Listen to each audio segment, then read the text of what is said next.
Welcome to this online lesson and battle map presentation on battles in the north, Gate Fulford and Stamford Bridge. The aim of this lesson is to investigate the battles of Gate Fulford and Stamford Bridge and to know the importance of their events and consequences. Both battles took place in the year 1066, doubtless the most famous year in all of English history. And yet the victor of this first battle, Gate Fulford, did not become King of England, and the victor of the second battle, Stamford Bridge, did not become King of England either. In fact, the most famous battle of 1066 is of course Hastings. These two battles were both before Hastings and set the scene. Arguably these battles decided who won at Hastings, and yet ultimately both of these battles have been largely forgotten.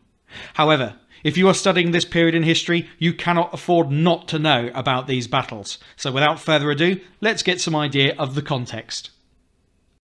Your first task will be to complete some timelines. This will give you an idea of the chronology of the year 1066 and the context in which these battles happened.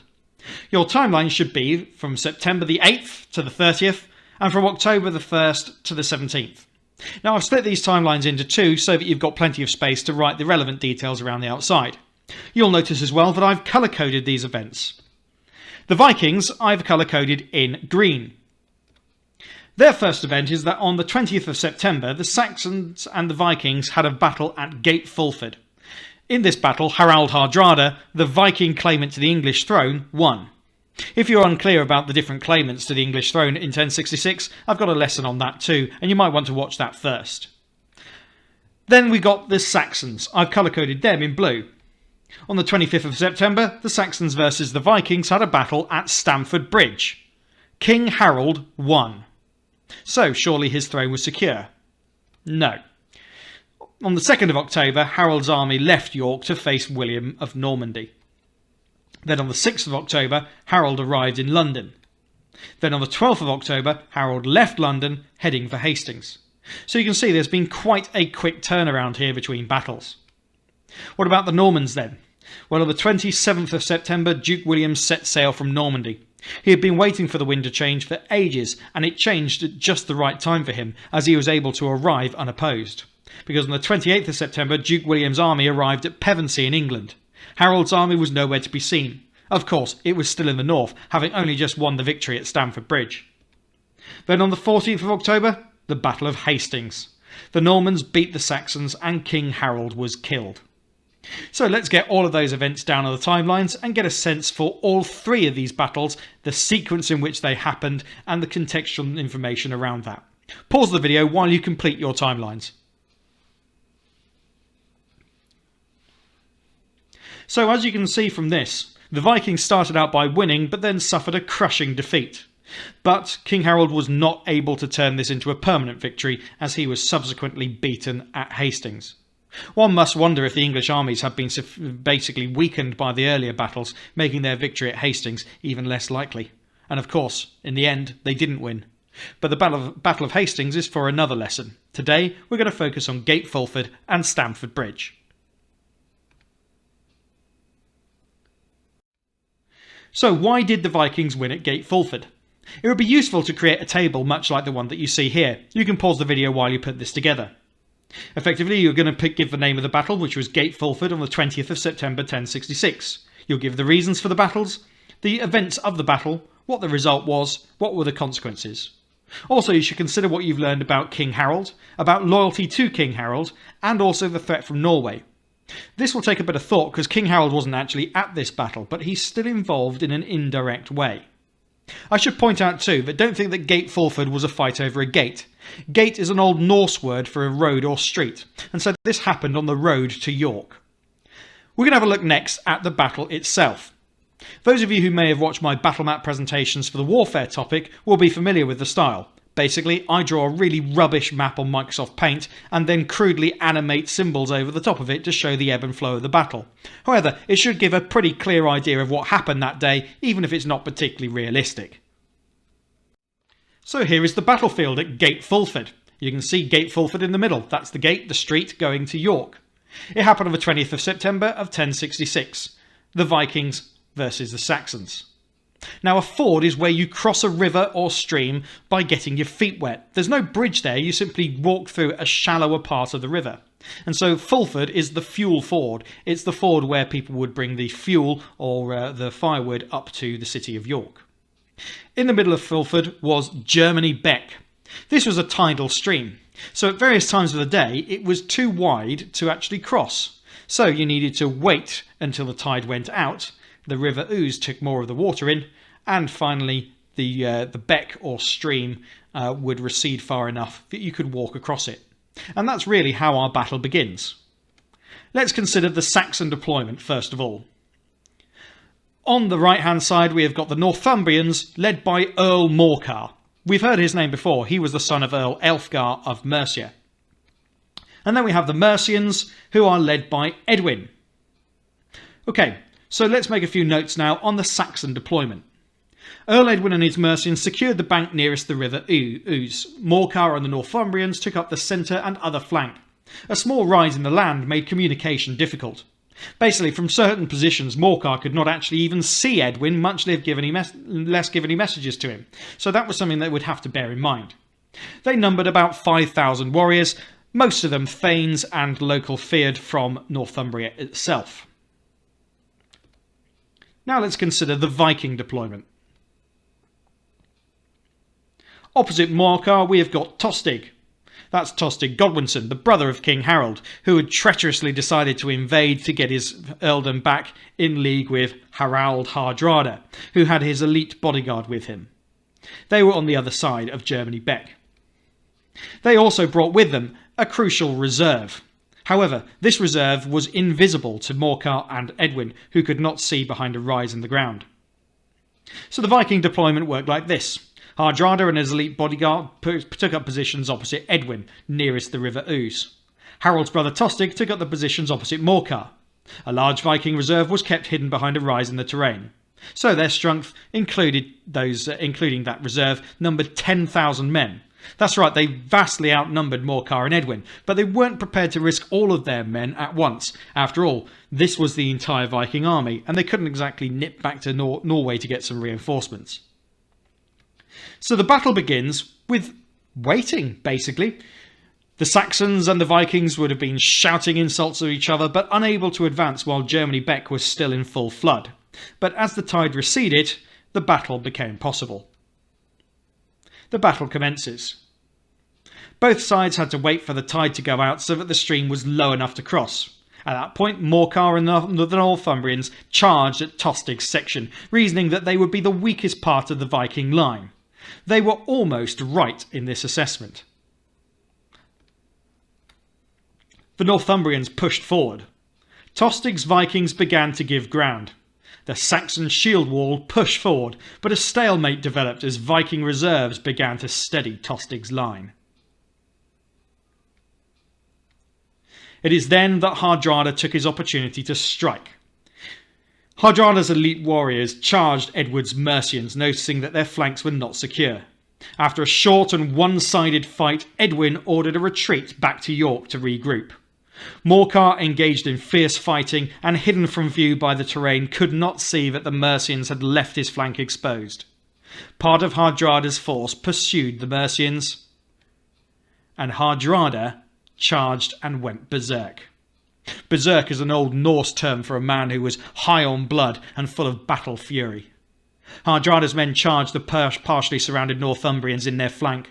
Unprotected by their shield wall, they quickly broke. Morcar escaped, but Saxon dead filled the stream such that the pursuing Vikings could go dry foot over them. In other words, they didn't even have to get their feet wet, they could just step from body to body. That's taken from the Norse sagas. And so, here we can see that the Saxon army has been crushed. What are the conclusions? Well, the outcome of the battle is that the Saxons lost about 500 men, but both Earls Edwin and Morcar escaped to fight another day, and they will appear again in our studies. However, they had to fail to defeat the Viking invasion. The Vikings lost around 750 men, but they had been victorious. Hardrada sent about 1/3 of his army, including the wounded, back to his ships at Rickall. That's about 5 or 6 miles south of Fulford. The rest confidently marched to Stamford Bridge. That's a few miles east of York. They went there ready to receive plunder and tribute from the vanquished English. After all, they were incredibly confident, and Hardrada's start to his campaign had gone virtually flawlessly. So why did the Vikings win at Gate Fulford? Well, what we should have identified is that the reasons for the battle are Edwin and Morcar wanted to repel the Viking invasion and protect the north. Both sides had to wait for the tide to go out. Morcar attacked Tostig with some success, and Tostig and the Viking reserve resisted while Hardrada defeated Edwin. Then Hardrada attacked Morcar, who fled. The Vikings won. Earls Morcar and Edwin had escaped. Around 500 Saxons had died, and 750 Vikings had died. What were the consequences then? Well, Edwin and Morcar were forced to wait for Harold Godwinson's army, which now had to march north at full speed in order to confront Hardrada before he could become too secure. Hardrada had also gained confidence. He sent some of his army to guard his boats and the rest to Stamford Bridge to receive tribute from the Saxons. This was likely to prove a very foolish move later on. So we've learnt about King Harold that Harold now had to abandon his southern defences and move north to defeat the Vikings, as unfortunately Edwin and Morcar had failed to do so. But we have learnt that Edwin and Morcar had shown their loyalty to King Harold by standing firm against Hardrada, even if they had lost. And we've learnt from the threat from Norway was very dangerous. Harold Godwinson would now have to defeat an even more confident Viking army to secure his throne. And that is exactly what he intended to do. Pause the video here and make sure that your notes are up to date. It's now time to create a second similar table, this time for the Battle of Stamford Bridge, the 25th of September 1066. Well, the reason for the battle we already know. Harald Hardrada wanted to be king. But we're still going to be asking questions about King Harold, loyalty shown to King Harold, and the threat from Norway.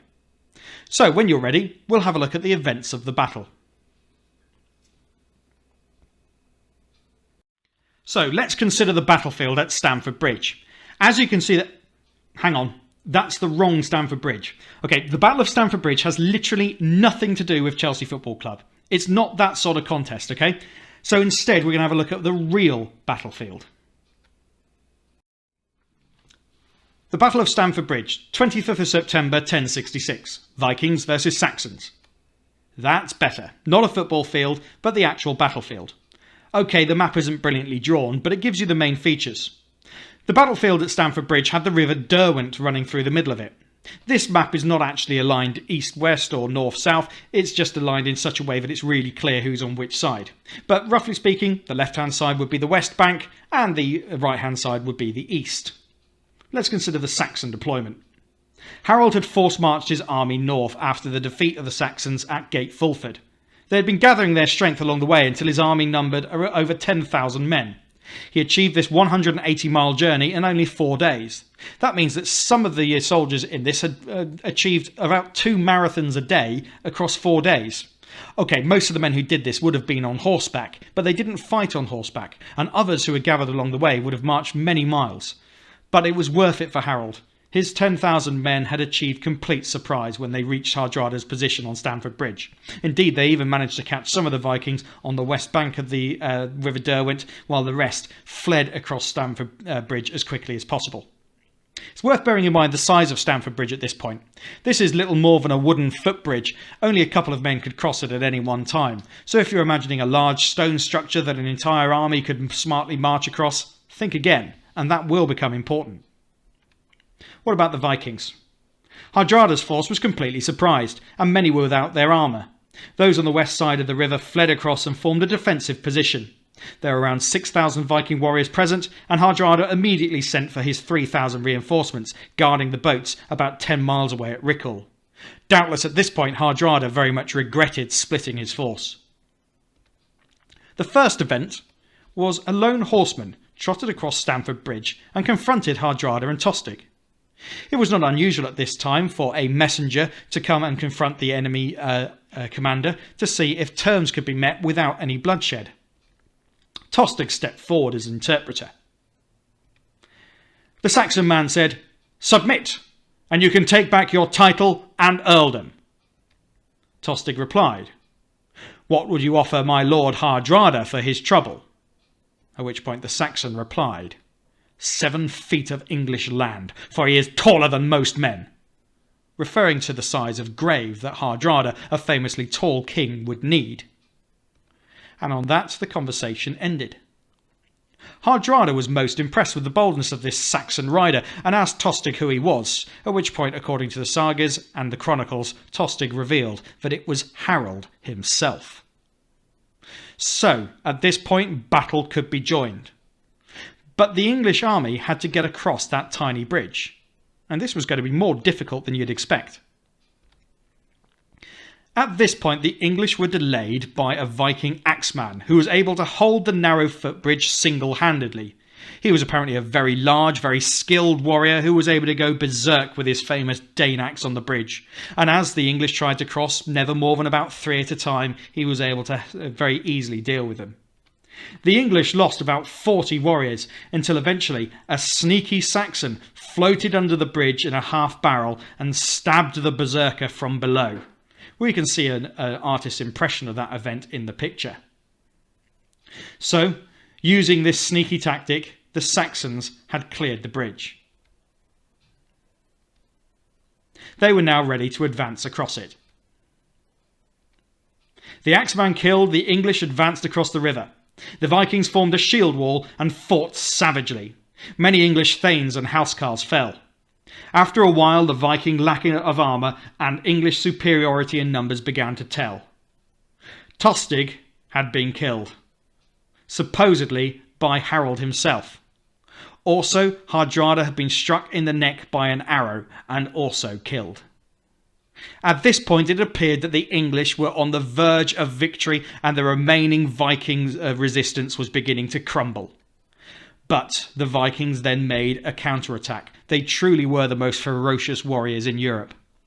Just as the exhausted English tasted victory, Viking reinforcements under Eystein Orri arrived, having run 10 miles from the boats of Rickle. They killed yet more English warriors before the tired Vikings succumbed to the inevitable. Harold had won a crushing but costly victory. So what are the outcomes? Well, Harold Godwinson had beaten the Viking invasion. He had learned that a bold, surprise attack could win against a formidable enemy. However, the English had lost 5,000 valuable trained soldiers, and these weren't typically the feared, these were the thanes of England. And these soldiers would not be there to face future threats. The Vikings were crushed. They lost around 8,000 killed and missing. Only 24 out of their 300 ships were needed to take them back to Norway, though Harold showed mercy to Hardrada's son, securing a promise that the Vikings would not invade again. Surely Harold's throne was now secure. Except, of course, it wasn't. Only a few days later, as we've seen in our timelines, Harold got the desperate news that Sussex, his own county, was being attacked by Norman forces under the command of William the Bastard. And so his crown was not secure. He would need to rush south and fight the third great battle of 1066, and the battle that would seal his fate. But that's for another lesson. So why did the English win at Stamford Bridge? Firstly, the reasons for the battle. Harold Godwinson marched north to defeat the Viking invasion of Harald Hardrada, who wanted to be king. Harold achieved surprise with the Vikings split and unprepared. Hardrada arranged a defence while an axeman blocked the English advance across the bridge.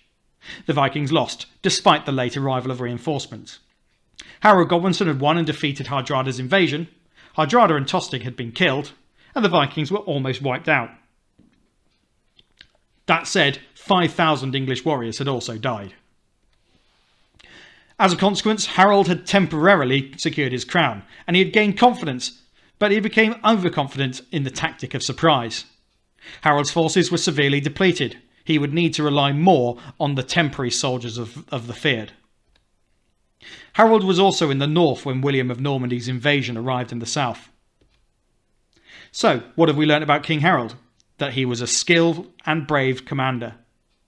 We've also learned that Harold's men gained confidence in him and were likely to show him even greater loyalty. But the threat from Norway, that is now gone. The Vikings were utterly crushed. Only 24 out of 300 ships were needed to return the survivors home, and most historians recognise that the Battle of Stamford Bridge was the end of the Viking era in northern England.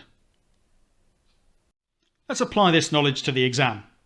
You've got an opportunity to do 2 exam questions today, a 4-mark question and a 12-mark question. We'll start with the short one. Describe 2 features of the Battle of Gate Fulford. Only 4 marks for this. You should keep it pretty short. Give 2 features and explain them in a little bit more detail. If you need to, you could use a writing frame like this, but don't feel that you have to. One feature of the Battle of Fulford was, this meant. Another feature was, this meant. Okay, spend about 5 or 6 minutes on that question. Pause the video now.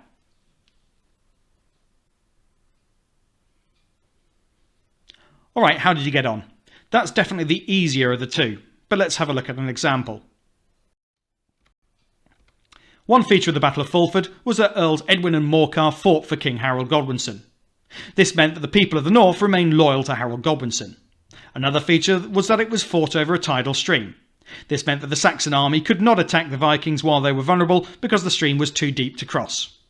There we go, 4 marks. It's as simple as that. Correct your answer now if you need to, or improve it along the lines of mine. When you're ready, we will move on. Press pause while you do that. Let's have a look at the longer question.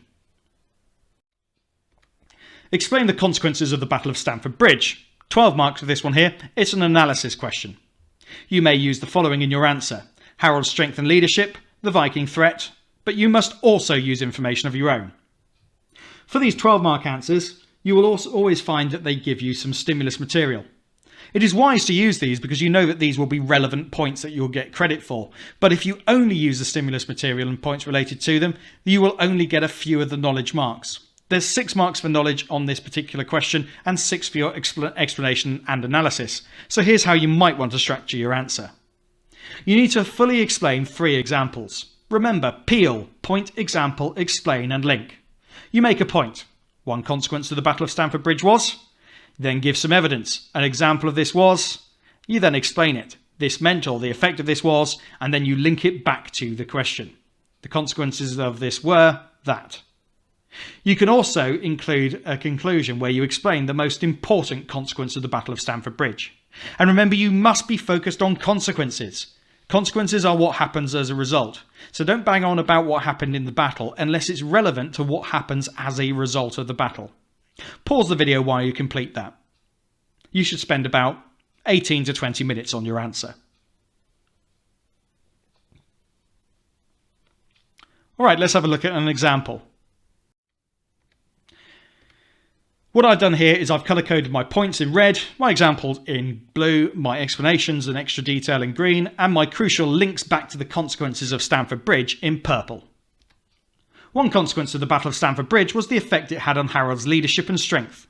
For example, the battle showed that Harold was an effective military leader who was able to deal with a serious threat from Norway.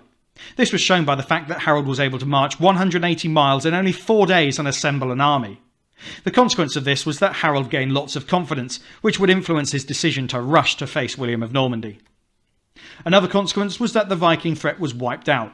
For example, Hardrada needed 300 boats to transport his army, but only 24 were needed to transport the survivors back to Norway.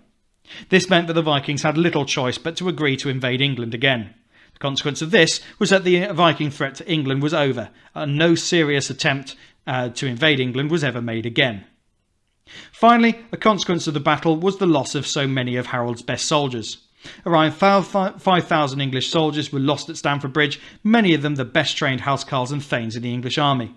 This meant that in future, Harold would have to rely on far more part-time feared soldiers who were neither well trained or equipped. As a consequence of this, that Harold's army was undisciplined when they faced the Normans at Hastings, which contributed to the breaking up of the shield wall and loss of that battle. Okay, so that has concluded my answer. Have a look at your own, make any improvements that you need to, and in particular pay attention to those purple bits where I'm linking it back to the consequences of the Battle of Stamford Bridge. When you've done that, that's the end of the lesson. I'll say thank you very much for watching. If you've enjoyed it and found it useful, please like this video and subscribe to the channel. Goodbye.